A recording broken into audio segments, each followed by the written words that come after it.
మాజీ మంత్రి హరీష్ రావు సంచలన వ్యాఖ్యలు చేశారు. బీహార్కు డబ్బులు పంపుతున్నారని గురుగ్రామ్లోని భట్టి ఇంట్లో ఐటీ అధికారులు సోదాలు జరిపారు అన్నారు. భట్టి ఇంట్లో సోదాల విషయం ఎందుకు బయటకు రాలేదని ప్రశ్నించారు. గతంలో పొంగులేటి ఇంట్లో ఈడీ సోదాల వివరాలు ఎందుకు బయట పెట్టలేదని నిలదీశారు. రేవంత్పై కేసు విచారణ ఎందుకు ముందుకు సాగట్లేదన్నారు.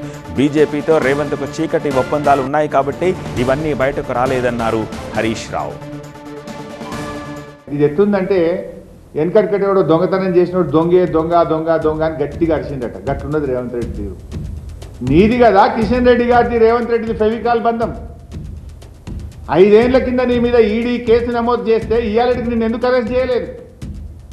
ప్రధానమంత్రి గారు వచ్చి ట్యాక్స్ వసూలు చేస్తున్నారు, కప్పం కడుతున్నారు ఢిల్లీ కంటే. ఈ రోజు వరకు ఎందుకు మీ మీద విచారణ జరుగుతలేదు?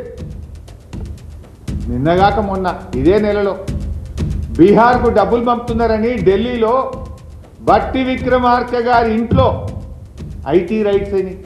ఇది ఎందుకో బయటకు రాదు. మీరు ఢిల్లీకి భట్టి విక్రమార్క పోతే ఎప్పుడు తెలంగాణ భవన్లో ఉండడు. గురుగాంలో ఆయన అత్తగారి ఇల్లు, ఆయన ఇల్లు ఉంటుంది, ఆడిపోతారు రాత్రి. ఆ గురుగాం ఇంటి మీద ఐటీ రైట్స్ అయినాయి. అక్కడి నుంచి కంప్యూటర్ హార్డ్ డిస్కులు, చిప్పులు అన్నీ తీసుకుపోయినారు ఐటీ వాళ్ళు. అంత గప్చుప్ ఎందుకు అయింది? మరి ఎందుకో బయటకు రాకపోయే. ఏం ఒప్పందం ఉన్నది మీ మధ్య? పొంగులేటి గారి ఇంటి మీద ఈడీ రైట్స్ అయినాయి. 3 రోజులు సెర్చ్ చేసిండ్రు. లోపలికి డబ్బులు లెక్క పెట్టే మిషన్లు పోయినాయి. టీవీలలో అందరు చూపించిండ్రు. మరి ఏమైంది? అంత గప్చుప్ అయిపోయింది.